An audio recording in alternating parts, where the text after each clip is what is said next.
In classical mechanics, now we are going to start a very important and interesting chapter, calculus of variations.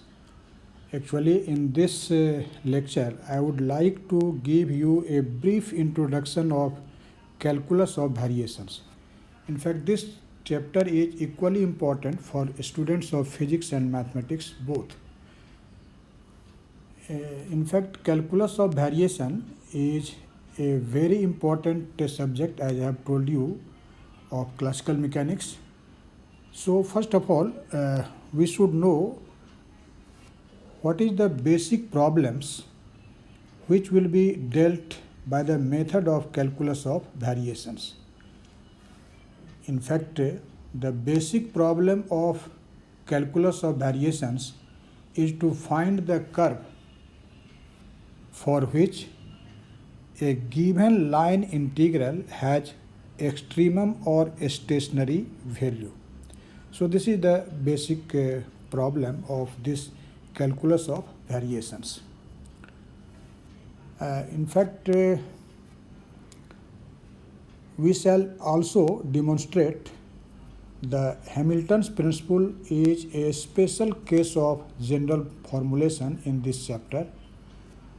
As you know, in physics, we often encounter problems where one has to find the maxima or minima of special quantities, and such special quantities are called functionals.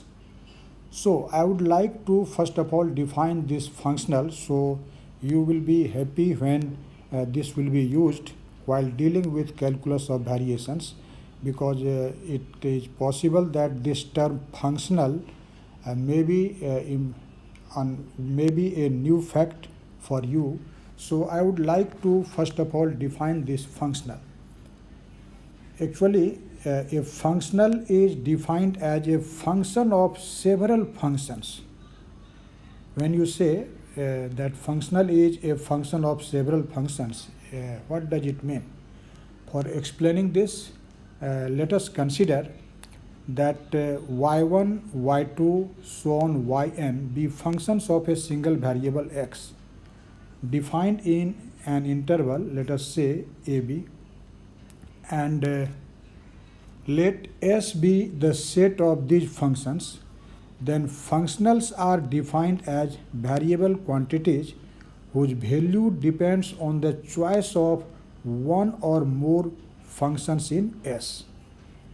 So if we consider that f is a function of y1, y2, so on yn, on the other hand y1, y2, yn are already functions of x.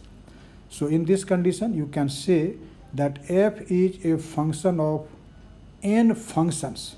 Here y1, y2, yn are already functions of x, and this f is a function of these y1, y2, so on yn. So in this condition you can say that f is a functional. For a concrete example from classical mechanics, you can see in the mechanics of deformable bodies, the potential energy is a functional in the sense that it is a function of displacement components, which are themselves the functions of the space coordinates x, y, z. So if you consider that V is the potential energy of a deformable body, then V is actually a function of U, V and W. What are these U, V and W? In fact, U, V and W are displacements, and these displacements are functions of x, y and z.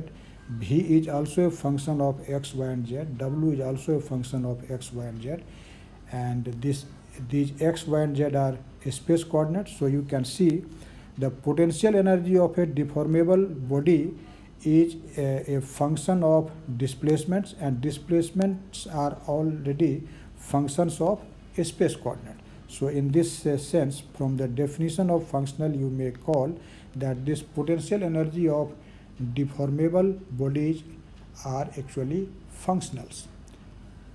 So I hope you have understand the basic idea of a functional, and this concept of functional will be used in calculus of variation several times. So when you will study the calculus of variations, its different techniques, you will be happy to know that you are following the facts. So now I am going to explain a very important fundamental lemma of variational calculus, which will be always used in the study of this important chapter.